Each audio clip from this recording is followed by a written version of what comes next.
මගේ YouTube channel එකට ඔයාලව ආදරයෙන් පිළිගන්නවා.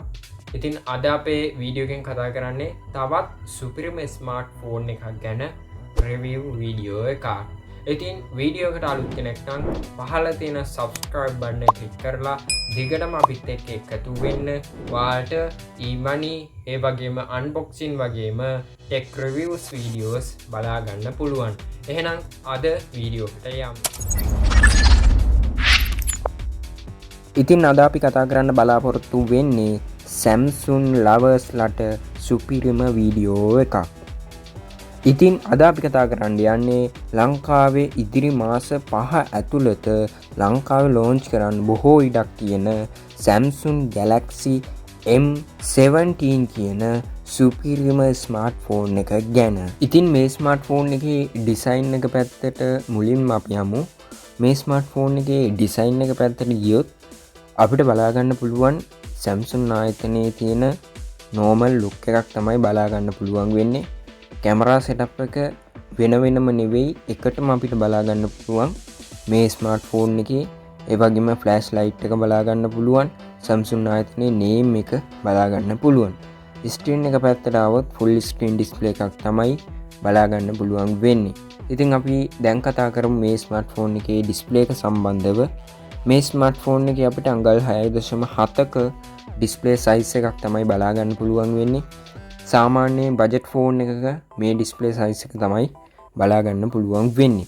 ඉතින් ඊට පස්සේ මේ ෆෝන් එකේ ඩිස්ප්ලේ ටයිප් එක පැත්තට ගියොත් Super AMOLED ඩිස්ප්ලේ ටයිප් එකක් බලාගන්න පුළුවන්. මම හිතන්නේ හොඳම ඩිස්ප්ලේ ටයිප් එක මේ ෆෝන් එකේ ඉන්ක්ලූඩ් කරලා තියෙනවා. ඒ වගේම 90Hz refresh rate එකක් 120 refresh rate එකක් දෙන්න තිබුණා. නමුත් 90Hz දීලා තියෙනවා. ඉතින් ඒ වගේම තමයි peak brightness nits එකේ පැත්තට ගියොත් අපිට 1100කින් බලා ගන්න පුළුවන්. ඔයාලට තද හිරු එළියක් තියෙන තැනක වුණත් ගැටලුවක් නැතුව ෆෝන් එකේ තිරය බලා ගන්න පුළුවන්. ඒ වගේම මේ ෆෝන් එකේ resolution එකේ පැත්තට ගියොත් 1080x2340ක පික්සල් අගයක් බලා ගන්න පුළුවන්. ඒකත් average මට්ටමේ ගැටලුවක් නැති resolution එකක් විදිහට අපිට ගන්න පුළුවන්. protection එක පැත්තට ගියොත් Corning Gorilla Glass Victus කියන protection එක බලා ගන්න පුළුවන්. ඉතින් හොඳ protection එකක් include කරලා තියෙනවා මේ Samsung Galaxy M17 කියන smartphone එකේ.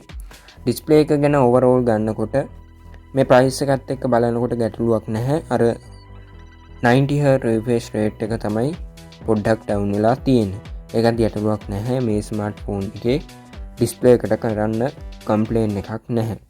ඊට පස්සේ මේ ෆෝන් එකේ අපි බොඩි එක පැත්තට ගියොත් අපිට මේ ෆෝන් එක ග්‍රෑම් 192කින් බලා ගන්න පුළුවන් බර.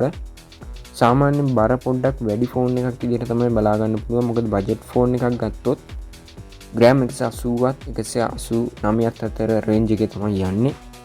බර වැඩි වෙනස් වෙන්න පුළුවන්, අඩු වෙන්න පුළුවන්. බිල්ඩ් එක පැත්තට ගියොත් අපිට මේ ෆෝන් එකේ glass font එකක් බලා ගන්න පුළුවන්. ඒ වගේම plastic back එකක් වගේම plastic frame එකක් තමයි include වෙන්නේ. ඉතින් build එක පැත්තට ගියොත් නම් plastic back සහ frame එකක් බලා ගන්න පුළුවන්. SIM පැත්තට ගියොත් අපිට මේ ෆෝන් එකේ එකවර SIM card දෙකක් use කිරීමේ හැකියාව ලබා දීලා තියෙනවා. ඉතින් IP rating එක ගැන කතා කරොත් මේ ෆෝන් එකේ IP rating එක අපිට 54 වලින් බලා ගන්න පුළුවන් වෙන්නේ. ඉතින් සාමාන්‍යයෙන් වැසි පොදකින් වගේ පොඩි ආරක්ෂාවක් තමයි තියෙන්නේ. IP rating එක නම් පොඩ්ඩක් මදි කියලා කියන්න පුළුවන්. ඒ වගේම තමයි මේ ෆෝන් එකේ thickness එක ගත්තොත් මිලිමීටර් 7.5ක thickness එකක් බලා ගන්න පුළුවන්. ඉතින් බොඩි එක ගැන කතා කරනකොට overall මේ ෆෝන් එකේ අපිට IP rating එක මීට වඩා දෙන්න තිබුණා. ඒ වගේම තමයි ප්ලාස්ටික් ෆ්‍රේම් එක නම් ගැටලුවක් නැහැ කියන්න පුළුවන්. ඊට පස්සේ මේ ෆෝන් එකේ අපි network පැත්තට ආවොත් 5G fastකම include වෙනවාට ගැටලුවක් නැතුව use කරන්න පුළුවන්. ඊට පස්සේ මේ ෆෝන් එකේ අපි කතා කරමු platform එක සම්බන්ධව. මේ ෆෝන් එකේ platform එක පැත්තට ගියොත් අපිට Android 15 වලින් බලා ගන්න පුළුවන් operating system එක. ඒ වගේම තමයි මේක සඳහන් වෙලා තියෙනවා අපිට mergers 6ක් යනකම් Android upgrades බලා ගන්න පුළුවන්. ඒ වගේම තමයි One UI 7 කියන operating system එක තමයි මේ ෆෝන් එකේ run වෙන්නේ. chipset එක පැත්තට ගියොත් අපිට Exynos එ330 5nm චිප්සෙට් එක බලාගන්න පුළුවන්. මේ චිප්සෙට් එක ගැන කතා කරනකොට ගැටලුවක් නැතුව ඕනම ඇප් එකක් රන් කරගන්න පුළුවන් හොඳ චිප්සෙට් එකක්. ඔයාලට හෙවි ගේම් එකක් වුණත් මේ ෆෝන් එකේ normal quality එකෙන් play කරගන්න පුළුවන්. හොඳ ultra quality එකෙන් නම් පුළුවන් වෙයි කියලා විශ්වාස කරන්න අමාරුයි.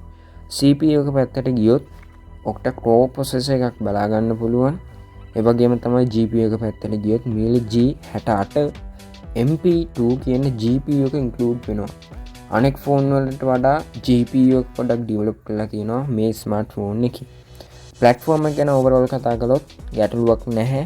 හොඳ platform එකක් include වෙලා තියෙනවා. ඊට පස්සේ මේ ෆෝන් එකේ memory එක පැත්තට ගියොත් අපිට card slot එකක් බලා ගන්න පුළුවන්. ඔයාලට මේකට chip එකක් use කරලා වගේ storage එක අප්ඩේට් කරගන්නත් පුළුවන්.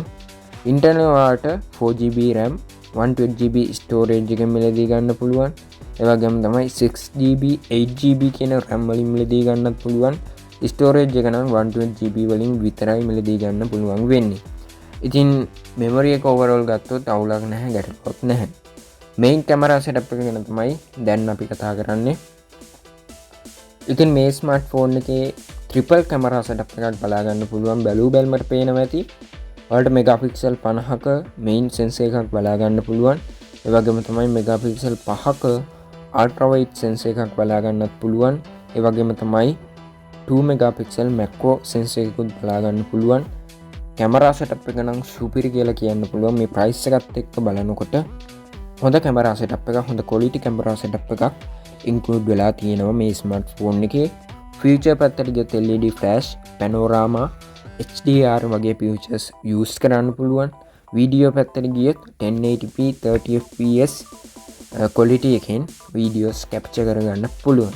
selfie camera එක පැත්තට ගියොත් megapixel 13ක single කැමරාවක් බලා ගන්න පුළුවන්. 1080p 30fps video quality එකක් බලා ගන්න පුළුවන්. camera setup එක overall ගත්තොත් ගැටලුවක් නැහැ. හොඳ quality එකක් මේ phone එකේ බලා ගන්න පුළුවන්. ඊට පස්සේ මේ phone එකේ අපි sound පැත්තට ගියොත් අපිට loud speaker setup එකක් බලා ගන්න පුළුවන් වෙන්නේ. ඒ වගේම තමයි මේ phone එකේ අපිට 3.5mm jack port එක බලා ගන්න හැකියාවක් නැහැ. ඒ වගේම තමයි මේ phone එකේ features පැත්තට ගියොත් අපි sensor තියෙනවා, fingerprint, side mount fingerprint පහසුකම include වෙන්නේ. ඒ වගේම තමයි ඔයාලට මේ phone එකේ proximity compass ඒ වගේ sensors ටික බලා ගන්න පුළුවන්. ඊට පස්සේ මේ phone එකේ අපි battery capacity එක පැත්තට ගියොත් milliampere 5000ක battery capacity එකක් බලා ගන්න පුළුවන්. charging පැත්තට ගියොත් 25W fast charging පහසුකම include වෙනවා. වෙන කිසිම දෙයක් include වෙන්නේ නැහැ. battery capacity එක පැත්තට ගියොත් අපිට තිබුණා මීට වඩා fast charging කරන්න. එහෙම නැත්නම් තිබුණා මේකට reverse charging වගේ පොඩ්ඩක් add කරන්න තිබුණා. නමුත් battery capacity එක අපිට මේ fast charging පහසුකම විතරයි include වෙලා තියෙන විශේෂයෙන්. ඊට පස්සේ මේ phone එකේ අපි කතා කරන්න තියෙන සියලුම දේවල් කතා කරලා ඉවරයි. මේ phone එක overall ගන්නකොට රුපියල් 60000ක් කියලා ගමු. ඊට වඩා වැඩි වෙන්න පුළුවන් බොහෝ දුරට. 60000 70000 ඉතින් මේ price එකත් එක්ක Samsung lovers ලට මේ phone එකේ ගැටලුවක් නැහැ. අපිට කරන්න complain එකක් නැතිම තරම් හොඳ phone එකක් මේ phone එක. ඉතින් මේ phone එක launch වුණාට පස්සේ අපිට ලස්සන colors දෙකකින් මිලදී ගැනීම හැකියාව ලබා දීලා තියෙනවා. silver color එකකින් ඒ වගේම black color එකකින් මේ colors දෙකෙන් අමුතුම look එකක් තියෙන colors තමයි අපිට බලා ගන්න පුළුවන් වෙන්නේ. දිලිසෙන colors මේ colors දෙකකින් ආවට පස්සේ මිලදී ගන්න පුළුවන්. ඉතින් අද වීඩියෝ එක මෙතනින් අවසන් කරනවා. ඉතින් වීඩියෝ එක හොඳයි කියලා හිතෙනවා නම් YouTube channel එකෙන් වීඩියෝ එක දකින්නවා නම් YouTube channel එක subscribe කරලා තියාගන්න. Facebook එකෙන් දැක්කොත් follow කරලා තියාගන්න. ඉතින් අද වීඩියෝ එක අවසන් කරනවා. හැමෝටම සුබ දවසක්. ජය වේවා.